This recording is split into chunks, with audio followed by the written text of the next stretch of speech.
Hello दोस्तों, आप सभी का मेरे यूट्यूब चैनल पर स्वागत है। तो हम पिछले वीडियो में बताए थे अम्ल क्षार एवं लवण, जो क्लास 10th का अम्ल क्षार एवं लवण जो सेकंड चैप्टर है उसे हम लोग पढ़ रहे थे, जिसमें से हम लोग पढ़ चुके थे कि अम्ल क्या है, भौतिक गुणधर्मों के आधार पर अम्ल हम लोग किसे कहते हैं, क्षार किसे कहते हैं, लिटमस पत्र क्या है, ठीक है। और लिटमस पत्र के 3 टाइप हम लोग पढ़े थे। 3 टाइप क्या क्या, एक प्राकृतिक सूचक के रूप में पढ़े थे लिटमस पत्र, यानी लिटमस पत्र जो एक प्राकृतिक सूचक है, तो हम लोग प्राकृतिक सूचक के रूप में हम लोग पढ़े थे लिटमस पत्र को। और इसी प्रकार से मेथिल ऑरेंज और फिनोल्फथैलीन को हम लोग संश्लेषित सूचक के रूप में हम लोग पढ़े थे। उसी प्रकार से फिर गंधीय सूचक के बारे में पढ़े थे। फिर उसके बाद फिर हम लोग पढ़े थे अम्ल एवं क्षार के साथ धातुओं की अभिक्रिया करने पर कौन सी गैस निकलती है, यानी किस प्रकार की अभिक्रियाएं होती है अम्ल या क्षार के साथ धातुओं की अभिक्रिया करने पर। फिर हम लोग पढ़े थे कि लवण क्या है। फिर उसके बाद बताए थे इसमें कि धातु कार्बोनेट तथा धातु हाइड्रोजन कार्बोनेट के साथ अम्ल के साथ अभिक्रिया करने पर क्या प्राप्त होती है, इस सब चीज़ को देखे थे। फिर उदासीनीकरण अभिक्रिया को बताए थे, अम्ल के साथ धातु ऑक्साइड की अभिक्रिया को बताए थे, ठीक है। इस प्रकार से हम लोग क्वेश्चन आंसर को देखे थे। फिर क्वेश्चन आंसर के अलावा फिर हम लोग क्या किए थे कि अम्ल के बारे में हम लोग पढ़े थे कि अम्ल क्या है, ठीक है। रासायनिक गुणधर्मों के आधार पर अम्ल क्या है, तो रासायनिक गुणधर्मों के आधार पर हमने बताया था कि अम्ल क्या है। तो रासायनिक गुणधर्मों के आधार पर हमने बताया था कि अम्ल वह पदार्थ है जिसका क्या होता है, जलीय विलयन। अम्ल वह पदार्थ है जिसका जलीय विलयन में विद्युत धारा प्रवाहित करने पर हाइड्रोजन आयन उत्पन्न होती है, जिसे हम लोग क्या कहते हैं, अम्ल कहते हैं। या फिर कहते हैं कि अम्ल वह पदार्थ है जिसका जलीय विलयन हाइड्रोजन आयन उत्पन्न करता है, जिसे हम लोग क्या कहते हैं, अम्ल कहते हैं, ठीक है। या फिर कहते हैं कि वह पदार्थ जिसका जलीय विलयन हाइड्रोजन आयन उत्पन्न करे उसे क्या कहते हैं, अम्ल कहते हैं। उसी प्रकार से देखे थे क्षार को, तो क्षार के बारे में हम लोग क्या पढ़े थे कि क्षार को वह पदार्थ है जिसका जलीय विलयन हाइड्रोक्साइड आयन उत्पन्न करती है, जिसका जलीय विलयन हाइड्रोक्साइड आयन उत्पन्न करती है, उसे हम लोग क्या कहते हैं, क्षार कहते हैं। उसके बाद हम लोग बताए थे इस पर हम लोग क्या बताए थे, तो इस पर हम लोग बताए थे तनुकृत करने के लिए हम सिखाए थे, तनुकरण के बारे में बताए थे, ठीक है। तनुकरण के बारे में बताए थे। अब इसके आगे हम लोग फिर क्या आज देखेंगे, तनुकरण के बारे में हम लोग देखे थे और फिर क्वेश्चन आंसर को भी देखे थे। अब इसके आगे आज हम लोग देखने वाले हैं, जो आज हम लोग आज देखने वाले हैं वो क्या है, तो आज हम लोग देखने वाले हैं इसके आगे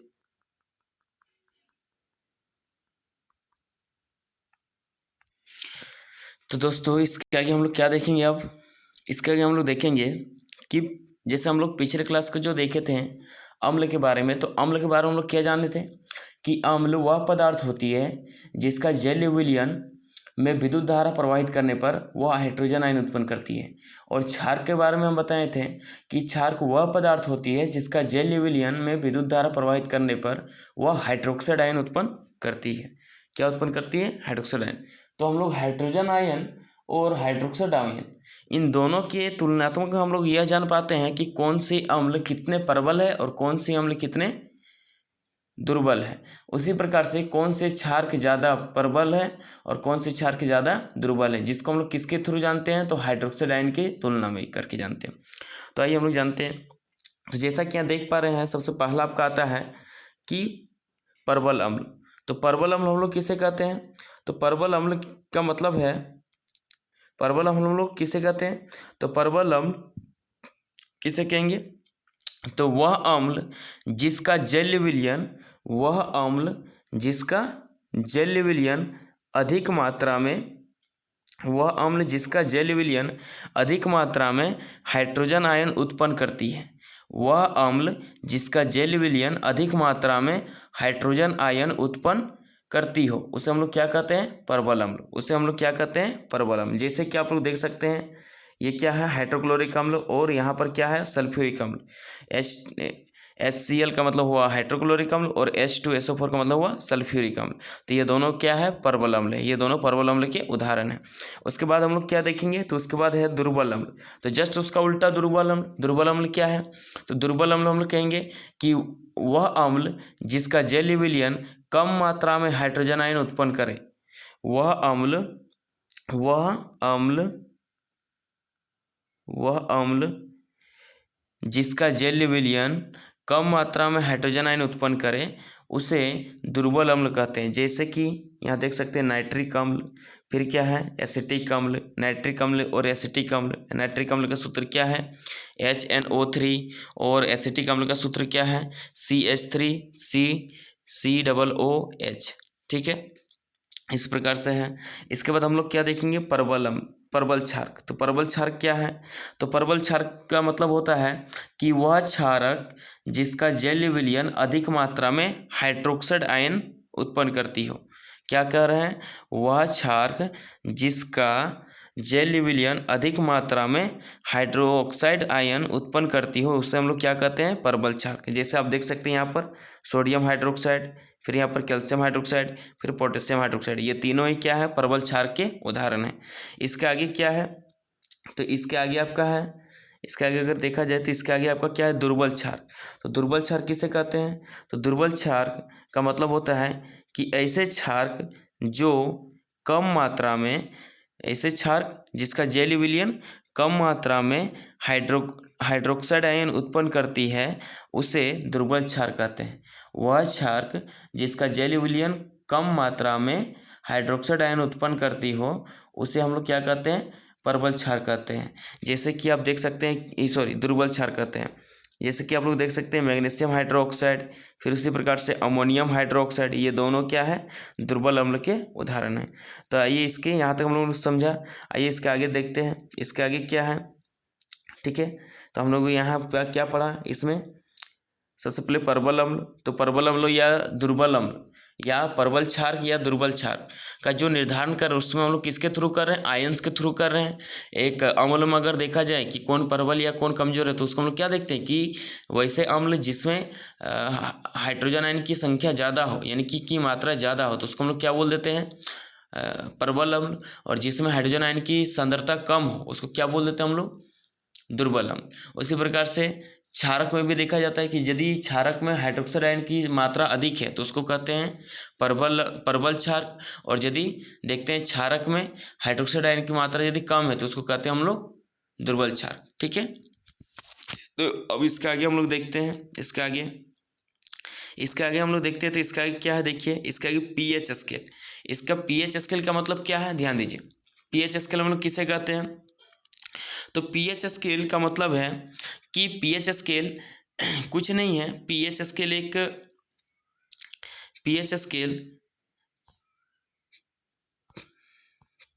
क्या है,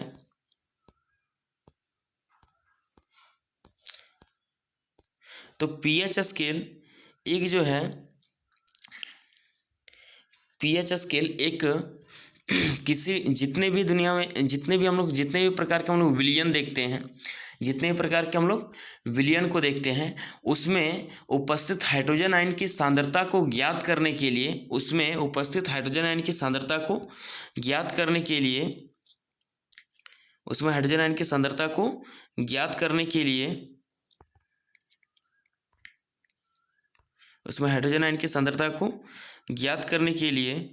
एक स्केल तैयार किया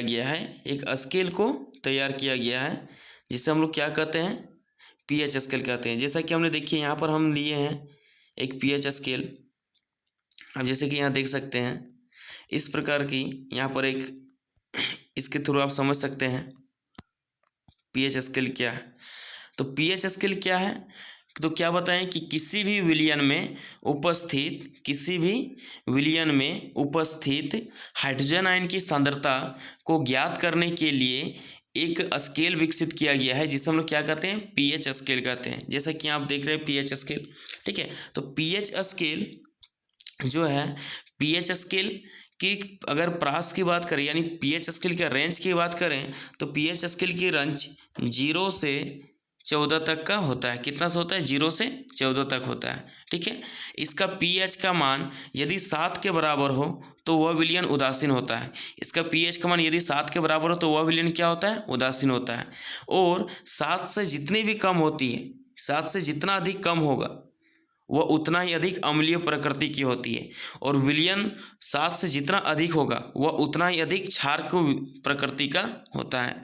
तो हम क्या यहाँ बताएं कि सबसे पहले पीएच स्केल क्या है, तो पीएच स्केल किसी भी विलयन में उपस्थित हाइड्रोजन आयन की सांद्रता को ज्ञात करने के लिए एक स्केल विकसित किया गया जिसे हम लोग पीएच स्केल कहते हैं।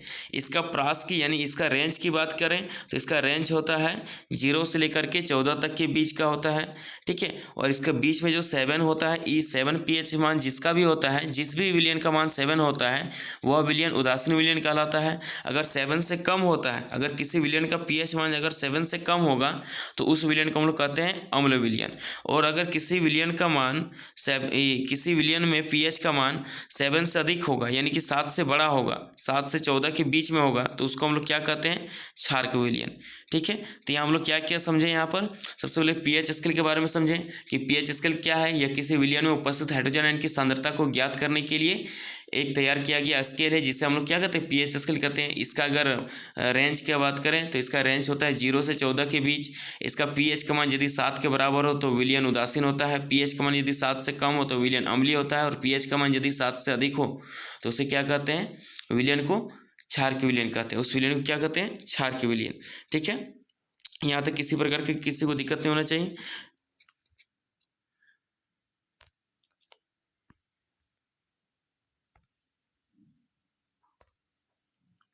अब इसके आगे हम लोग समझ सकते हैं, इसके आगे हम लोग समझ सकते हैं क्या, तो इसके आगे देखिए, जैसे में आप यहाँ देख सकते हैं इसके आगे, जैसे में हाइड्रोक्लोरिक अम्ल जो होता है, हाइड्रोक्लोरिक अम्ल का यदि बात करें तो इसका पीएच मान लगभग 1.2 होता है। इसका पीएच मान कितना होता है, 1.2 के लगभग होता है। उसी प्रकार से नींबू का रस में भी अम्ल होता है जिसको सिरका बोलते हैं या एसिटिक अम्ल कहते हैं। तो इसका पीएच मान कितना होता है, इसका पीएच मान 2.2 के बराबर होता है। देखिए HCl हमारा हाइड्रोक्लोरिक अम्ल यानी कि यह क्या है, अधिक प्रबल अम्ल है। किसके तुलना में, एक नींबू के रस की तुलना में अधिक प्रबल है, क्योंकि देखिए इसका पीएच का मान क्या है, 7 से अधिक कम है और इसका 2.2 से भी कम है। तो इसलिए हम लोग क्या कह सकते हैं कि पीएच का मान यदि हम लोग करें तो पीएच का मान में क्या बता सकते हैं कि वैसे विलियन जिसका पीएच का मान 7 से अधिक कम हो, 7 से जितना अधिक कम हो उसको हम लोग उतना ही प्रबल अम्ल मानते हैं। और वैसे विलियन जिसका पीएच मान 7 से जितना अधिक हो उसको हम लोग क्या मानते हैं, अधिक प्रबल क्षारक मानते हैं। अब यहाँ बात आता है HCl का, तो HCl का जो पीएच मान होता है वो 1.2 के बराबर होता है। नींबू रस का यदि पीएच का मान बात करें तो उसका होता है 2.2। इसी प्रकार से शुद्ध जल का यदि बात करें तो उसका होता है 7, ठीक है, 7 यानी ये उदासीन होता है। अगर शुद्ध जल का बात करें तो ये क्या होता है, उदासीन विलियन होता है। उसी प्रकार से हमारे सेल में जो रक्त है उस रक्त का जो पीएच मान होता है वो 7.4 होता है। इसी प्रकार से मिल्क ऑफ मैग्नीशिया या मिल्क ऑफ मैग्नीशियम कहते हैं, तो मिल्क ऑफ मैग्नीशिया का जो होता है वो 10 के लगभग होता है इसका पीएच मान, यानी कि 10 के लगभग है, यानी कि ये 7 से बड़ा है।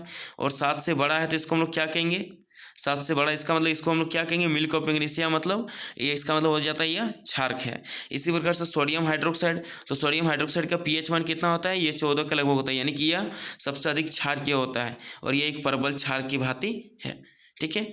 मिल्क ऑफ मैग्नीशिया एक दुर्बल क्षारक की भांति है, लेकिन सोडियम हाइड्रोक्साइड ये क्या है, हमारा एक प्रबल क्षारक है, ठीक है। इसके पहले भी हमने बता चुका है।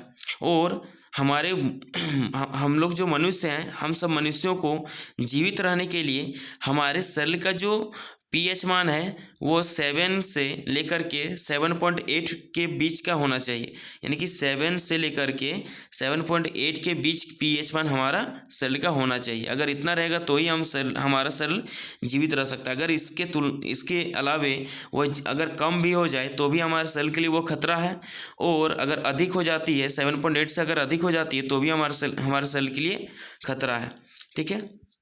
तो इसके आगे हम लोग क्या जानेंगे, यहाँ हम लोग जाने क्या, इसके बारे में हम लोग जान गए कि पीएच स्केल के बारे में हम लोग जाने। पीएच स्केल के मान को हम लोग देखते हैं, पीएच स्केल के मान के आधार पर हम लोग जाने कि कौन सा अम्ल होगा, कौन सा क्षारक होगा, ठीक है। सिंपल से जानना है कि यदि पीएच का मान 7 से अधिक होगा तो वह क्षारक होगा, यदि 7 से कम होगा तो वह अम्ल होगा, अगर यदि 7 के बराबर होगा तो वह क्या कहेंगे, वह उदासीन होगा। अब हम लोग जानते हैं अम्लीय वर्षा। तो अम्लीय वर्षा क्या है, तो अम्लीय वर्षा यह क्या है, तो अम्लीय वर्षा जब वर्षा के जल का पीएच मान 5.6 से कम हो जाता है, जब वर्षा के जल का पीएच मान 5.6 से कम हो जाती है तो वह अम्लीय वर्षा कहलाती है, ठीक है। और अम्लीय वर्षा की वजह से क्या होता है, अम्लीय वर्षा की वजह से कि जो हमारे देखते हैं नदी में प्रवाहित जल जो है उसका पीएच मान अत्यधिक कम हो जाती है, और ऐसी स्थिति में जलीय जीवधारियाँ जो भी मछली है, चाहे जल में जो भी जीव रहता है, वो जलीय जीवधारियों के लिए उसकी उत्तरजीविता में बहुत ही ज़्यादा कठिन हो जाती है, उसकी उत्तरजीविता के लिए बहुत अधिक कठिन हो जाती है। ठीक है। और इसके अलावा जब अम्लीय वर्षा होती है तो हमारी मिट्टी जो है, जो यानी कि हमारे जो पृथ्वी है, ये पृथ्वी की जो मिट्टी है, इस मिट्टी की भी जी उर्वरता शक्ति ये भी क्या होती है, इसको भी बहुत क्षति पहुंचती है, जिसकी वजह से क्या होता है कि किसान को बहुत परेशानी को झेलना पड़ता है। यानी कि जब अम्लीय वर्षा होती है तो खेतों को वह अम्लीय कर देती है, मिट्टी को वह अम्लीय कर देती है, और उस स्थिति में क्या करता है कोई भी किसान अपने खेतों को फिर से उपजाऊ बनाने के लिए उसमें तरह तरह के खाद डालती है, लेकिन या फिर उसको क्या करती है कि अम्लीय को हटाने के लिए, अम्लीय के प्रभाव को कम करने के लिए उस पर क्षार के जैसे यौगिकों को डालते हैं, जैसे कि कैल्शियम कार्बोनेट या कैल्शियम हाइड्रोक्साइड। यानी कि कैल्शियम कार्बोनेट का मतलब होता है क्या कि चूना पत्थर, या फिर चौंक, या फिर आप कह सकते हैं कि कैल्शियम ऑक्साइड यानी कि चूने को, या मतलब जो भी क्षार के पदार्थ हैं, या कैल्शियम हाइड्रोक्साइड यानी बुझे हुए चूने को, उन सब चीज़ों को क्या किया जाता है वो खेतों पर डाल देता है, ताकि क्या हो कि अम्ल का जो प्रभाव है वो धीरे धीरे कम हो जाए, और कम होने के बाद फिर उसकी उपजाऊ शक्ति पुनः पहले की तरह हो जाए। ठीक है।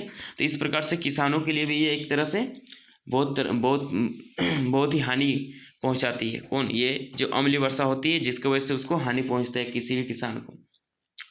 अब इसके आगे हम लोग क्या समझेंगे, तो इसके आगे हम लोग समझते हैं, और एक यहाँ पर एक रोचक बात यह है कि हम लोग जो भोजन जो खाते हैं उसमें पाचन होती है, तो हमारे भोजन जो पाचन होती है उसके उदर में उदर का मतलब होता है कि अमाशय। ठीक है। उसके उदर यानी उदर का मतलब होता है अमाशय। तो उसके अमाशय में, हमारे अमाशय में क्या है कि हमारे अमाशय में एक अम्ल प्रवाहित होती है। कौन सी अम्ल उत्पन्न होती है, शुरुआत होती है? तो वो हाइड्रोक्लोरिक अम्ल, यानी जिसको हम लोग जठर रस कहते हैं। हाइड्रोक्लोरिक अम्ल जिसे हम लोग क्या कहते हैं, जठर रस। और हम जानते हैं कि हाइड्रोक्लोरिक अम्ल क्या, एक प्रबल अम्ल है। इतना प्रबल है कि वो उसको अगर वह जिस पदार्थ में पड़ेगा उस पदार्थ को वह जला सकती है, इतनी वह प्रबल अम्ल है। तो हाइड्रोक्लोरिक अम्ल प्रबल अम्ल है, फिर भी हमारे अमाशय पर वह क्या है, वह हमारे अमाशय द्वारा स्रावित किया जाता है। और हमारे अमाशय द्वारा यदि वह स्रावित किया जाता है तो वह क्यों स्रावित होता है कि हम लोग जो भोजन खाते हैं उसमें जो छोटी छोटी जो सूक्ष्मजीव रहती है उसको क्या करती है, उसको वो समाप्त करती है, उसकी प्रभाव को वो ख़त्म करती है। ठीक है। जो हानिकारक जो जीवाणु होती है उसको वो क्या करता है, मार डालता है, और खाने के साथ जो भी हानिकारक बैक्टीरिया टाइप से जो जाता है उस सबको वो क्या करता है कि उससे हमारे शरीर को, हमारा भोजन को शुद्ध कर देता है। और कभी कभी क्या होता है कि अपच की स्थिति में हमें हमारे अमाशय में दर्द की अनुभव होती है। हमारे अमाशय में दर्द की अनुभव होती है। ये दर्द क्यों होती है? तो हमारे जो अमाशय है उसमें जो हाइड्रोक्लोरिक अम्ल का जो स्रावन होता है, जिसके हाइड्रोक्लोरिक अम्ल का जो स्रावन होता है उसको पाचन करने के लिए अपच की स्थिति में इस हाइड्रोक्लोरिक अम्ल की वजह से हमारे पेट में क्या होता है, दर्द होने लगता है। इस हाइड्रोक्लोरिक अम्ल की वजह से क्या होता है, हमारे पेट में दर्द होने लगता है। और इस स्थिति में क्या होता है, हमें एक तरह से हम बता सकते हैं कि एसिडिटी का हम लोग ये हो जाती है। यानी कि हमारे पेट में क्या होता है, अपच की स्थिति की वजह से हमारे पेट में दर्द होती है। और इसके उपचार के लिए हम लोग क्या करते हैं, एंटासिड के जैसे पदार्थ को लेते हैं। एंटासिड यानी कि कोई भी क्षार के पदार्थ। ठीक है। कोई भी क्षार के पदार्थ जैसे हम लोग मैग्नीशियम हाइड्रोक्साइड यानी मिल्क ऑफ मैग्नीशियम का भी उपयोग करते हैं खाने के लिए। इसको यदि खा लेते हैं तो वो क्या करता है कि क्षार के प्रभाव को कम कर देती है, और क्षार के प्रभाव अम्ल के प्रभाव को कम कर देती है। ये जो क्षारक है यह क्षारक अम्ल के प्रभाव को कम कर देती है। जैसे अम्ल के प्रभाव यदि कम हो जाती है तो हमारे पेट की जो जलन है वो क्या है, वो जो दर्द है वो हमारा ठीक हो जाता है। ठीक है। तो हम लोगों ने क्या देखा कि हमारे पेट में हाइड्रोक्लोरिक अम्ल का स्रावन होता है, जिसका प्रभाव अगर अधिक हो जाती है तो उसको दूर करने के लिए, यानी कि उससे राहत पाने के लिए हम लोग क्या करते हैं, मिल्क ऑफ मैग्नीशिया या किसी भी क्षार के पदार्थ यानी खाने वाले सोडा का भी उपयोग करते हैं। ठीक है, खाने वाले सोडा का भी उपयोग करते हैं, जैसे कि हमारा क्या होता है उपचार के रूप में यह हमारा पेट का दर्द को ठीक कर देता है। इसके आगे क्या हम लोग जानेंगे, इसके आगे हम लोग जानते हैं कि एक होता है दंत क्षय, एक होता है क्या, दंत क्षय, एक होता है दंत क्षय। तो दंत क्षय क्या है, तो दंत क्षय का मतलब है दंत क्षय यानी कि दंत क्षय उस स्थिति को कहते हैं जब मुंह का पीएच मान 5.5 से कम हो जाता है, तब हमारे दांतों का क्षय होना प्रारंभ हो जाता है। कब, जब हमारे जो मुंह है उसका पीएच मान 5.5 से कम हो जाता है तो हमारे दांतों का क्षय होना प्रारंभ हो जाता है। इस स्थिति को दंत क्षय कहते हैं। इस स्थिति को दंत क्षय के नाम से हम लोग जानते हैं। ठीक है, इस स्थिति को दंत क्षय के नाम से हम लोग जानते हैं।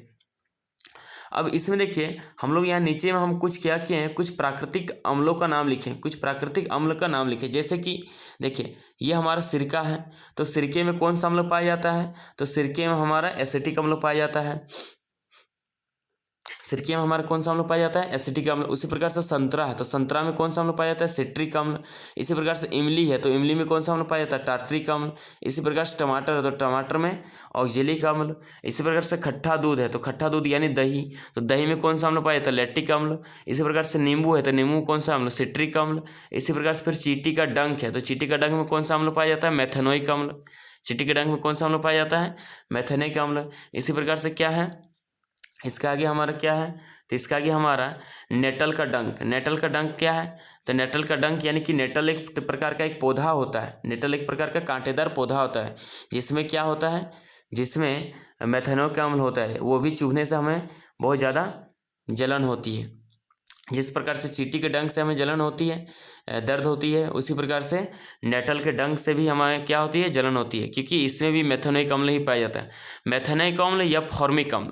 देखिए मेथेनोइक अम्ल का दूसरा नाम क्या हुआ, फॉर्मिक अम्ल। इसको फॉर्मिक अम्ल भी कहते हैं हम लोग। ठीक है, तो इसलिए इसको याद रखना है। कभी कभी पूछ देता है एग्जाम में कि क्या पूछता है कि सिरके में कौन सा अम्ल पाया जाता है, या कभी कभी पूछता है संतरे में कौन सा अम्ल पाया जाता है, या फिर कभी कभी पूछता है इमली में कौन सा अम्ल पाया जाता है, तो कोई भी पूछा जाता है कि चींटी के डंक में कौन सा अम्ल पाया जाता है। तो इस चीज़ को आप लोग क्या करना है, कॉपी में नोट करके रख लेना है। इस प्रकार से हम लोग क्या जाने कि प्राकृतिक कुछ विभिन्न स्रोत है जिस पर क्या क्या अम्ल मिलता है। जैसे सिरके में एसिटिक अम्ल मिलता है, संतरा में सिट्रिक अम्ल मिलता है, इमली में टार्ट्रिक अम्ल मिलता है, टमाटर में ऑक्जेलिक अम्ल मिलता है, खट्टा दूध में लैक्टिक अम्ल मिलता है, नींबू में सिट्रिक अम्ल मिलता है। इसी प्रकार से चींटी के डंक में मेथेनोइक अम्ल मिलता है, नेटल का डंक में मेथेनोइक अम्ल मिलता है यानी फॉर्मिक अम्ल मिलता है। ठीक है, तो हम लोग इतनी चीज़ों को जाने। अब इसके आगे हम लोग क्या जानेंगे, तो इसके आगे हम लोग आते हैं, इसके आगे अगर बात करें तो इसका आगे नाम है कलोर क्षार अभिक्रिया। इसका आगे क्या नाम है, कलोर क्षार अभिक्रिया। तो कलोर क्षार अभिक्रिया क्या है, तो कलोर क्षार अभिक्रिया हम लोग किसे कहते हैं, तो कलोर क्षार अभिक्रिया यानी कि क्या कहेंगे, कलोर क्षार अभिक्रिया क्या है, तो यह एक ऐसी प्रक्रिया है जिसके द्वारा सोडियम हाइड्रोक्साइड का निर्माण होता है। सोडियम हाइड्रोक्साइड का निर्माण होता है। तो हम लोग इसको क्या कहेंगे, तो कहेंगे कि सोडियम क्लोराइड के जेल विलयन में विद्युत धारा प्रवाहित करने पर यह वियोजित होकर सोडियम हाइड्रोक्साइड, क्लोरीन एवं क्या उत्पन्न करती है, हाइड्रोजन गैस उत्पन्न करती है। यानी हम लोग इसमें सिंपल से ये तीन चीज़ उत्पन्न करती है, लेकिन मुख्यतः हम लोग जो जानते हैं कलोर क्षार अभिक्रिया वो किस लिए, क्योंकि ये सोडियम हाइड्रोक्साइड को उत्पन्न करती है, इसलिए हम लोग जानते हैं। तो कलोर क्षार अभिक्रिया क्या कहेंगे कि ऐसी सोडियम क्लोराइड के जल विलयन में विद्युत धारा प्रवाहित करने पर वह वियोजित होकर सोडियम हाइड्रोक्साइड को उत्पन्न करती है। इस प्रक्रिया को कलोर क्षार अभिक्रिया कहते हैं। इस अभिक्रिया को क्या कहते हैं, कलोर क्षार अभिक्रिया।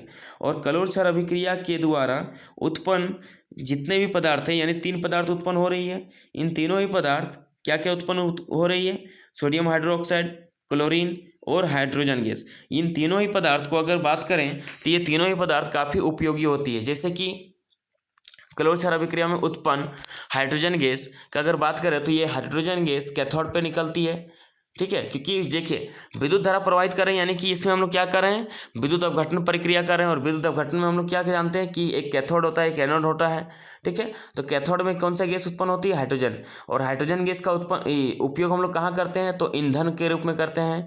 हाइड्रोजन गैस का उपयोग कहाँ होता है, ईंधन बनाने में होता है।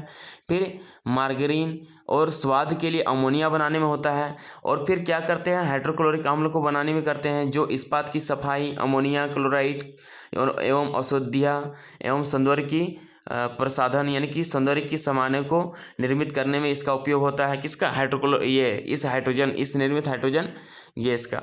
अब इसी के आगे क्या है, क्लोरीन। तो क्लोरीन जो है ये हमारा एनोड पंप पर यह निष्कासित होती है।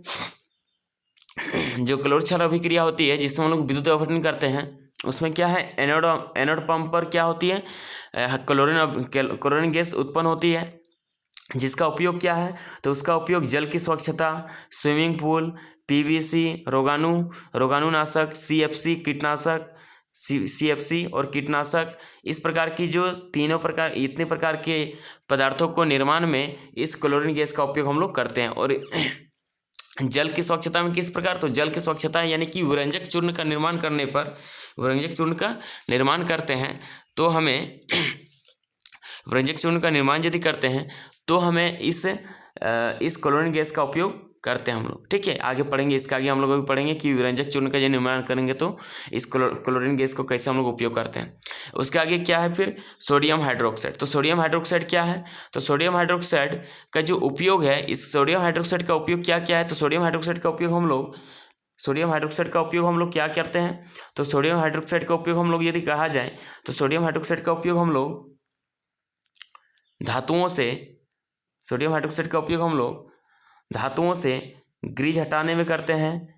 ठीक है, ग्रीज हटाने के लिए करते हैं। फिर साबुन, अपमार्जक एवं कागज बनाने के लिए करते हैं। साबुन, अपमार्जक एवं कागज के निर्माण में करते हैं। और कृत्रिम फाइबर बनाने में भी किया जाता है। ठीक है, तो हम लोग क्या जाने, इतने चीज़ों के बारे में जाने, यानी कि हम लोग क्लोर क्षार अभिक्रिया क्या है उस चीज़ को जाने, और फिर क्लोर क्षार अभिक्रिया में जो उत्पाद है उसके उपयोगों को जाने। ठीक, तो आइए इसके आगे अब हम लोग जानते हैं, इसके आगे हम लोग क्या जानेंगे, तो इसके आगे हम लोग जानते हैं, तो इसके आगे देखिए इसका कुछ प्रश्न उत्तर है, तो कुछ प्रश्न उत्तर को पहले देख लेते हैं। इसके आगे आप लोग बुक को खोल के देखिएगा तो इसका आगे कुछ क्या मिलेगा, आपको कुछ प्रश्न उत्तर मिलेगा। तो देखिए जैसे प्रश्न उत्तर में क्या है, सबसे पहला अगर प्रश्न उत्तर का बात करें तो इस प्रश्न उत्तर में सबसे पहला प्रश्न है कि आपके पास 2 विलियन है, यानी कि एक ए है और एक बी है। ठीक है, ए के पीएच मान 6 है, ए का पीएच मान 6 है और बी का 8 है। ठीक है, उसका कहता है किस विलयन में हाइड्रोजन आयन की सांद्रता अधिक है, तो किस विलयन में हाइड्रोजन आयन की सांद्रता अधिक है, इनमें से कौन से अम्लीय है तथा कौन सा क्षारकीय है। तो हमने अभी कुछ देर पहले बताया था ना, पीएच स्केल के बारे में जब बता रहा था उस समय क्या बताए थे कि जिस विलयन का पीएच मान जितना कम होगा उसमें हाइड्रोजन आयन की सांद्रता उतना ही अधिक होगा। जिस विलयन का पीएच मान जितना कम होगा उसमें हाइड्रोजन आयन की सांद्रता उतना ही अधिक होगा। तो यहाँ हम लोग क्या देखते हैं कि ए का पीएच मान 6 है, यानी कि यह 8 वाला यानी बी से कम है, तो यानी कि इसमें क्या होगा, पीएच का मान अधिक होगा। तो यहाँ क्या लिखेंगे कि यहाँ ए का पीएच मान 6 है, इसलिए इसमें हाइड्रोजन आयन की सांद्रता क्या होगी, अधिक होगी। और इनमें से कौन सा अम्लीय है और कौन सा क्षारकीय है।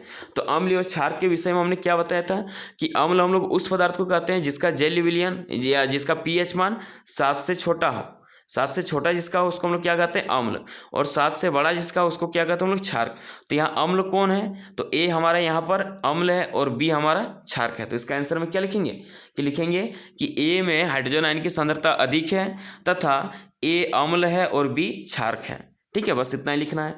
इसके आगे देखिए सेकंड और प्रश्न में क्या बोला जा रहा है। तो सेकंड में बोला जा रहा है हाइड्रोजन आयन की सांद्रता का विलयन की प्रकृति पर क्या प्रभाव पड़ता है।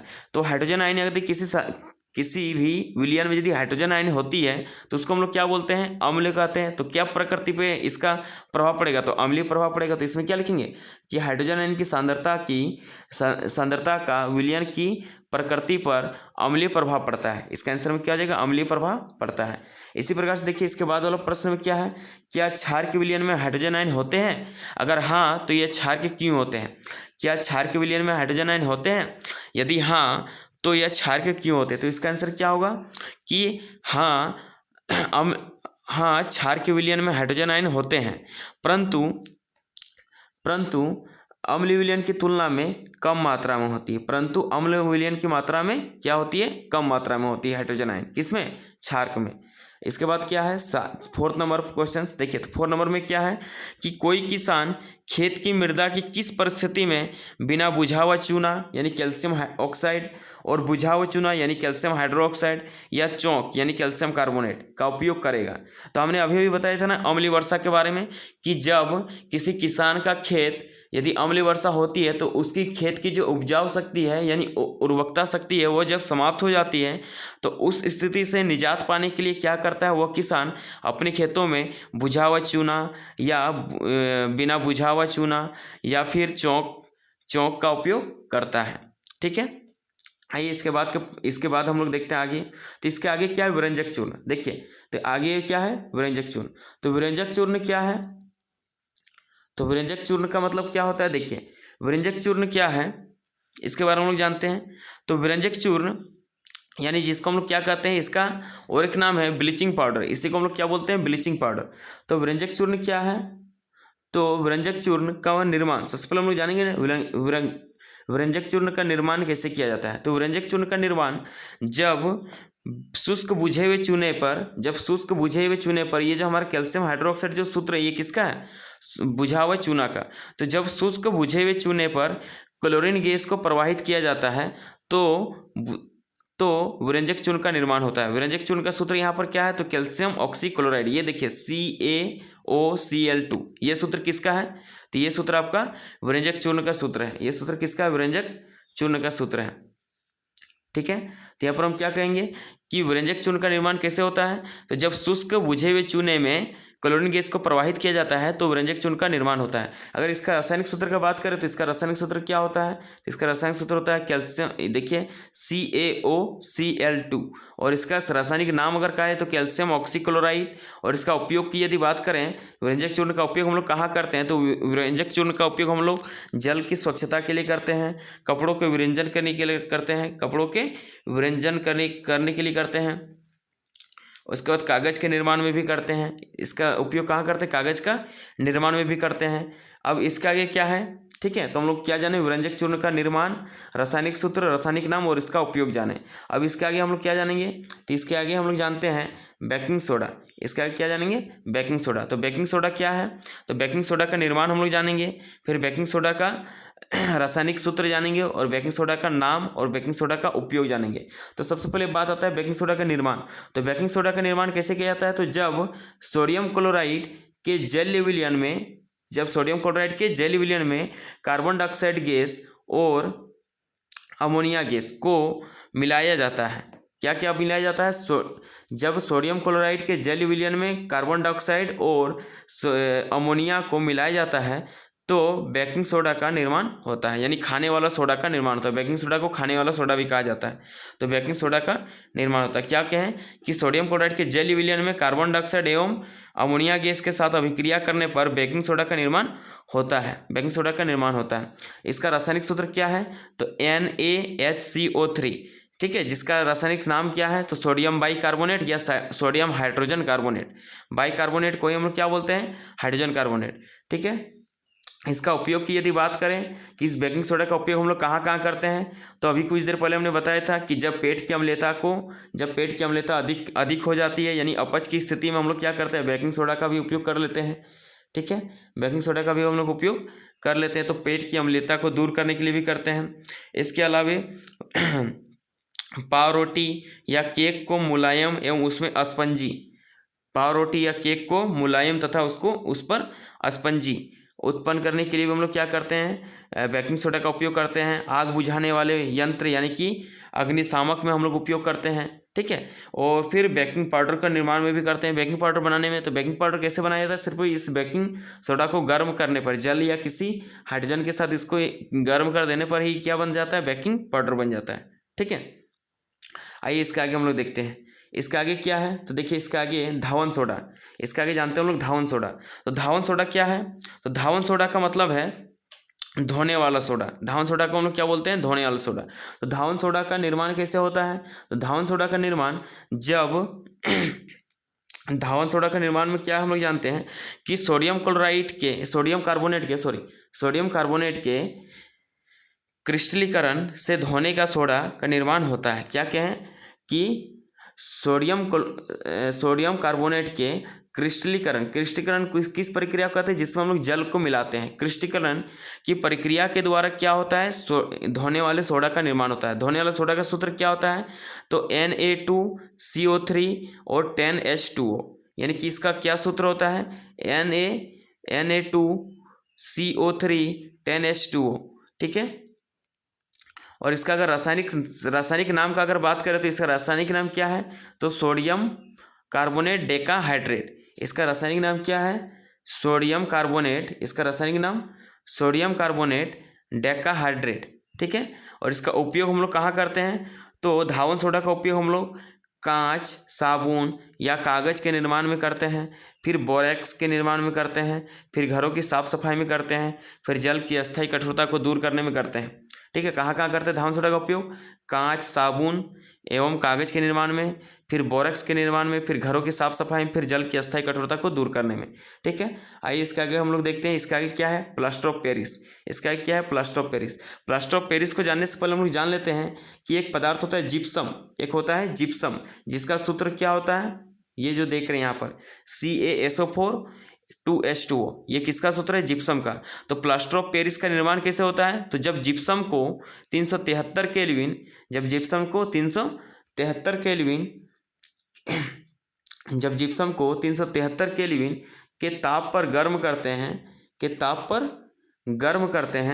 तो क्या होता है, जिप्सम का निर्माण होता है। प्लास्टर ऑफ पेरिस का निर्माण होता है जब जिप्सम को 373 केल्विन के ताप पर इसको गर्म किया जाता है, तो क्या होता है हमारा, ये प्लास्टर ऑफ पेरिस का निर्माण हो जाता है। प्लास्टर ऑफ पेरिस का सूत्र का यदि बात करें तो क्या होता है, CaSO4 1/2 या हाफ H2O, ठीक है, या हाफ H2O, क्या कहेंगे, CaSO4 हाफ H2O, ये किसका सूत्र होता है, तो प्लास्टर ऑफ पेरिस का।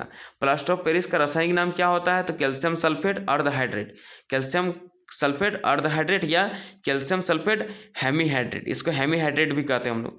इसका उपयोग कहाँ किया जाता है, तो इसका उपयोग खिलौने बनाने में, सजावट सामान एवं सतह को चिकना बनाने में एवं टूटी हुई हड्डियों को जोड़ने में भी इसका उपयोग किया जाता है।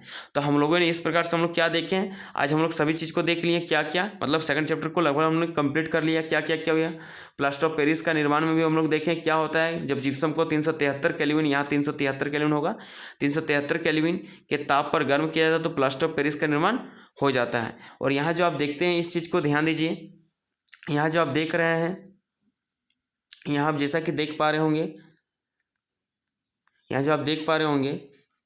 यहाँ पर H2O, ये जल जो है, इस जल में हम लोग 3/2 क्यों लगाए हैं, 3/2 आगे हम लोग इसको संतुलित करने के लिए यहाँ लगाए, क्योंकि देखिए इधर 1/2 यानी कि हाफ H2O था, इसको क्या किया, संतुलित करने के लिए इधर हाफ 1/2 और इधर 3/2, तो दोनों को यदि जोड़ेंगे तो कितना होगा हमारा 4/2, और 4/2 होगा तो यानी 2 अणु किसका होगा, जल का। तो देखिए 2 अणु यहाँ जल का है, तो इसी 2 अणु जल यहाँ पर भी हम लोग इधर बना रहे हैं, ठीक है, उत्पाद की तरफ।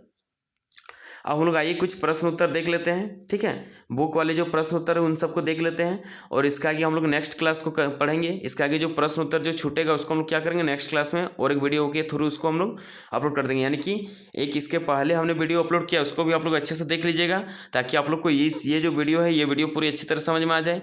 और आज जो वीडियो अपलोड कर रहे हैं इसके बाद हम लोग फिर कल एक वीडियो अपलोड करेंगे, जिस वीडियो में हम लोग क्या करेंगे, क्वेश्चन आंसर को बताएंगे, सेकंड चैप्टर के जो क्वेश्चन आंसर जो छूटेगा उन सबको भी बताएंगे, ठीक है। आइए देखते हैं, कुछ क्वेश्चन आंसर को भी देख लेते हैं इसके साथ साथ। देखिए, तो जैसा कि क्वेश्चन आंसर को हम लोग देखते हैं, तो क्वेश्चन आंसर को देखते हैं, तो इसमें क्या है, सबसे पहला देखिए, अगर सबसे पहला क्वेश्चन आंसर का बात करें तो इसमें क्या कहा जा रहा है, कैल्शियम ऑक्सीक्लोराइड यौगिक का प्रचलित नाम क्या है, तो अभी भी बताइए, व्यंजक चूर्ण या ब्लीचिंग पाउडर, इसे को बोलते हैं व्यंजक चूर्ण या फिर ब्लीचिंग पाउडर। उसके बाद उस पदार्थ का नाम बताइए जो क्लोरीन से क्रिया करके व्यंजक चूर्ण का निर्माण करता है, तो वह पदार्थ क्या, बुझा हुआ चूना, वह पदार्थ क्या, बुझा हुआ चूना, यानी कैल्शियम हाइड्रोक्साइड। उसका क्या है, कठोर जल को मृदु करने के लिए किस सोडियम यौगिक का उपयोग किया जाता है। कठोर जल को मृदु करने के लिए किस सोडियम यौगिक का उपयोग किया जाता है, तो किस यौगिक का, तो धावन सोडा का उपयोग किया जाता है, जिसका सूत्र क्या होता है, Na2CO3 10H2O। ये सूत्र होता है किसका, धावन सोडा का। तो इसका उपयोग हम लोग करते हैं। इसका क्या है, इसके आगे है sodium hydrogen carbonate. Sodium hydrogen carbonate के विलयन को गर्म करने पर क्या होगा, इस अभिक्रिया के लिए समीकरण दीजिए। देखिए, सोडियम हाइड्रोजन कार्बोनेट किसका सूत्र होता है, तो बेकिंग सोडा का, यानी खाने वाला सोडा का, या जिसको हम लोग सोडियम बाइकार्बोनेट कहते हैं। इसको जब गर्म करेंगे तो क्या होगा, इसको जब गर्म करेंगे तो हमारा देखिए NaHCO3 को यदि हम लोग गर्म करते हैं, तो क्या होगा निर्माण, तो इसके गर्म करने पर निर्माण क्या होगा, तो होता है इसके साथ निर्माण Na2CO3, यानी कि क्या निर्माण हुआ, सोडियम कार्बोनेट और H2O और CO2, ये तीन चीज़ निर्माण होता है। इन तीन चीज़ों का निर्माण होता है। इसमें अगर बैलेंस करना हो तो यहाँ पर हम क्या करेंगे, 2 लगा देंगे, क्योंकि हम यहाँ देखते हैं कि यहाँ हाइड्रोजन की मात्रा कितनी है, इधर हाइड्रोजन की मात्रा 2 है, इधर 1 है, तो इधर क्या करेंगे, 2 लगाएंगे। इधर सोडियम की मात्रा 2, इधर 2 हो गया। ठीक है, इस प्रकार से हम लोग क्या करेंगे, यहाँ पर 2 लगाएं जैसे ही, तो ये पूरा हमारा संतुलित भी हो गया। तो इस प्रकार से हम लोगों ने क्या देखा, 4 नंबर प्रश्न तक को देख लिया। अब इसके आगे हम लोग 5 नंबर प्रश्न को देखते हैं। तो 5 नंबर प्रश्न में क्या है, देखिए 5 नंबर प्रश्न की अगर बात करें तो 5 नंबर प्रश्न में कहता है, 5 नंबर प्रश्न में भी कहता है क्या है, इसमें भी समीकरण ही देने के लिए कह रहा है। कहता है प्लास्टर ऑफ पेरिस की जल के साथ अभिक्रिया लिखिए। तो प्लास्टर ऑफ पेरिस की जल के साथ अभिक्रिया, देखिए क्या होगा, तो प्लास्टर ऑफ पेरिस की जल के साथ अभिक्रिया का अगर बात करें तो क्या हो जाएगा, इसका हो जाएगा CaSO4 यानी 1/2H2O। ये किसका सूत्र है, प्लास्टर ऑफ पेरिस का। इसके किसके साथ अभिक्रिया देखेंगे, जल के साथ, यानी H2O के साथ। तो जल के साथ इसका अभिक्रिया करेंगे, तो जल के साथ जैसे इसका अभिक्रिया करेंगे तो क्या निर्मित होगा, तो जैसे अभिक्रिया होगा तो निर्मित होगा हमारा जिप्सम का निर्माण होगा। किसका निर्माण होगा, जिप्सम का। किसका निर्माण होगा, जिप्सम का। और जिप्सम का सूत्र क्या होता है, तो जिप्सम का सूत्र होता है, तो जिप्सम का सूत्र क्या होता है, तो जिप्सम का सूत्र होता है कैल्शियम सल्फेट और 2H2O। ठीक है, 2H2O। तो इसको हम लोग बैलेंस करने के लिए क्या करते हैं, इसको बैलेंस करने के लिए यहाँ पर हम लोग 3/2, यहाँ 3/2, यहाँ पर 3/2 को लगा देते हैं, जिससे कि ये क्या होता है, संतुलित हो जाता है। ठीक है, इस प्रकार से इस प्लास्टर ऑफ पेरिस का भी हम लोग देख लिए समीकरण क्या होता है उसको। ठीक है, तो आज के लिए हम लोग इतना ही। अब नेक्स्ट क्लास में हम लोग क्या देखेंगे, इसके नेक्स्ट वीडियो में हम लोग इसका क्वेश्चन आंसर को भी हम लोग देख लेंगे। ठीक है, जो भी इसका क्वेश्चन आंसर रहा है, जो अभ्यास का जो प्रश्न उत्तर रहेगा, उन सबको हम लोग देखेंगे इसके आगे। ठीक है, तो थैंक यू दोस्तों वीडियो को लास्ट तक देखने के लिए। और आप सब से रिक्वेस्ट है कि इस चैनल को सब्सक्राइब कर ले, ताकि आप लोग को मेरे द्वारा अपलोड किए गए सभी वीडियो का पता चल जाए।